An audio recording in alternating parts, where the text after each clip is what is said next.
আমাদের কবরে কেন রাখা হয় জানেন আপনারা? কেন কবরে রাখা হয়? সাথে সাথে বিচার হবে না কেন? মরার সাথে সাথে বিচার হবে না কেন? বলতে পারবেন ভাইয়া? কেন হবে না? কারণ কিছু কিছু পাপ আপনি মরে যাওয়ার পরেও আপনার হতে থাকবে। ধরেন আপনি একটা খারাপ কিছু সমাজে চালু করেছেন, যেমন হাবিল কাবিল।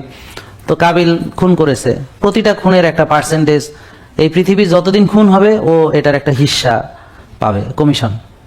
কমিশন বললে ভালো বুঝবেন আর কি, বুঝলেন এই কথা? একটা পার্সেন্টেজ কমিশন পাবে। তার মানে এখন যদি কাবিলের বিচার করা হয়, অবিচার হবে, কারণ ওর আরো কিছু পাপ বাকি আছে, পৃথিবী ধ্বংস হওয়ার আগ পর্যন্ত তার পাপ চলবে।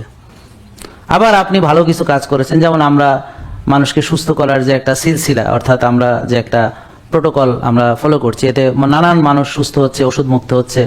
এইটা যত দিন চালু থাকবে, আমি চলে গেলাম, এরপরে যত জেনারেশন চালু থাকবে, তত জেনারেশন ধরে আমরা এটার ইনশাল্লাহ, তা আমি মরে গেলেও তো পাওয়ার সম্ভাবনা আছে। কি কন ভাই?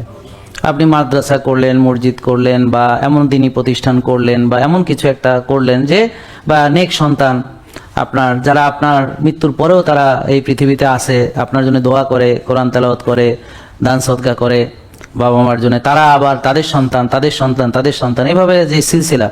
তার মানে আপনি এমন কিছু করতে পারেন যেটার সিলসিলা আপনার মৃত্যুর পরেও জারি থাকতে পারে, এমনকি কিয়ামত পর্যন্ত।